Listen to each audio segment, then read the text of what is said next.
Hi guys, my name is Maria and today I'll be taking you through how to do a cute pet trim on a Maltese. This is Monty, and before I start grooming him, I bathed him in the Groom banana shampoo, did his nails, pads and his hygiene area. And for his groom today, I'm using a 5-comb attachment on his body and the top of his head as well. And I'm a pretty unconventional groomer in the sense that I don't do what we're taught in college where you do one line from the back of their skull to the tail. I prefer starting around where the grooming loop sits, so I can literally just get that area clear, put the loop back on and carry on.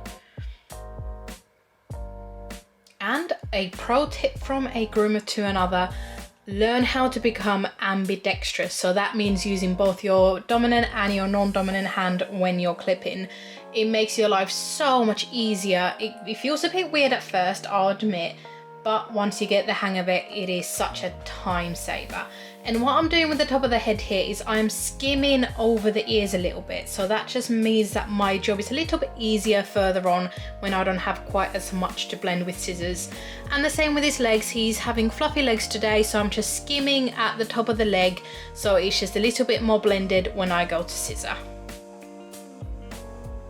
And what I always find with really light coats, Maltese, some Shih Tzus, some Schnauzers, I always feel like they are really liney after I'm done, but that is only because the coat is just so light that any kind of movement just shows up really easily. But once you've combed it through after you've clipped, you'll find that it is not liney at all, it's just the way the coat was sitting all along.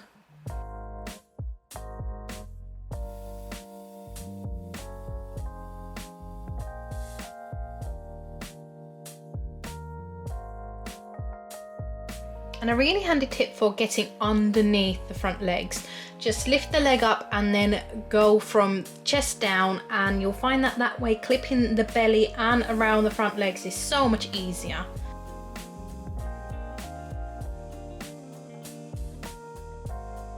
And once I'm done with the clip on the body, I then move on to tidying around the feet. I love using my Groom Professional Astrid curves for this because they are just so delicate.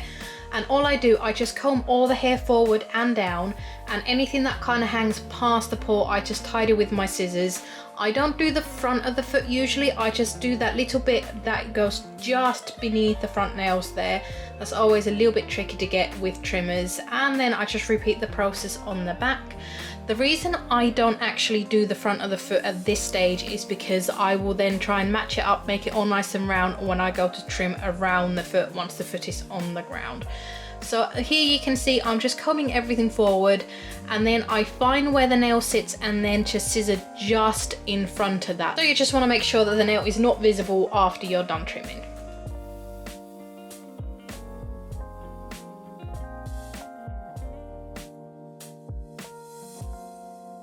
And to get that inside of the leg, you literally just lift the opposite leg up and off you go. It is so nice and easy that way. You can see exactly what you're doing and you get a really nice finish.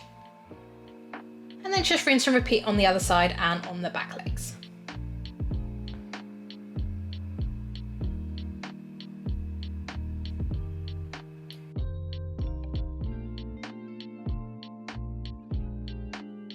Now moving on to scissoring Monty's legs, I'm using the scissor spritzer spray, and the easiest way I found to apply it is to spray it on your comb. I've got the Designer Dog Ember comb here.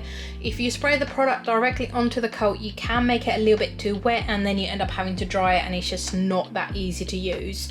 So all I'm doing here after applying the product is just using my serious straights just to get some bulk off.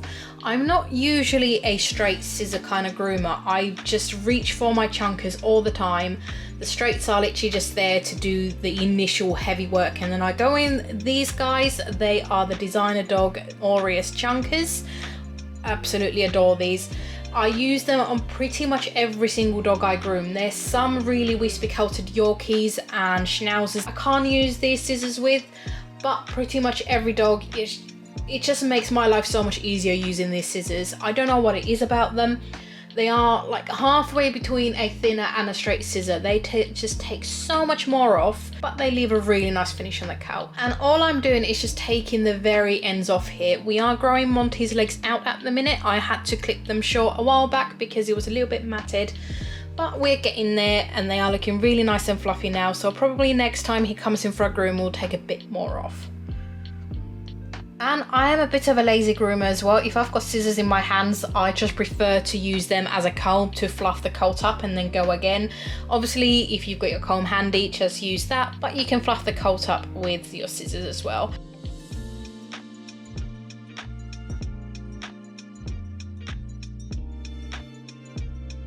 And Monty has a beautiful long plume tail, so all I'm doing is just using some Artera Flash conditioning spray on it just to make it feel that little bit nicer. He does usually have a bit of knotting in his tail, so it does tend to feel a little bit dry at times, so this just keeps it looking nice and healthy.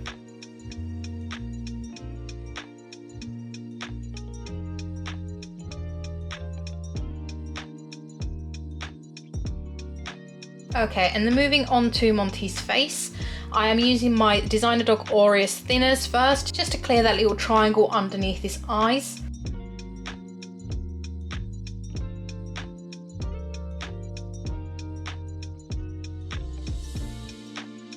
And once that is done, I'm just going to comb all the hair forward, and now I'm going in with my Serious Curves. Using curves on a rounded face really helps with getting that beautiful round finish without too much of a faff.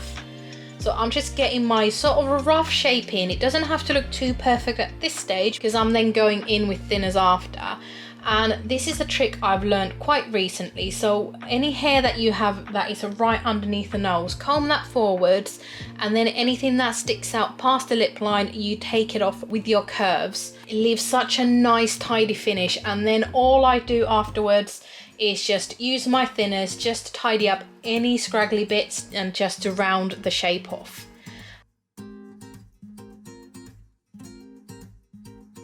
And the same with the brow, I just go in initially with my comb to get all the hair forward, use my thinners to get the initial shape, and then go in with the thinners afterwards to make it all look nice and tidy. And you'll notice that I do sort of go back and forward with my thinners quite a lot. As you carry on with trimming the face, you'll see that some hair has settled a little bit and it looks a bit out of place. So you just go back in with your scissors. You don't have to be, you know, one and done. You can go back and forth.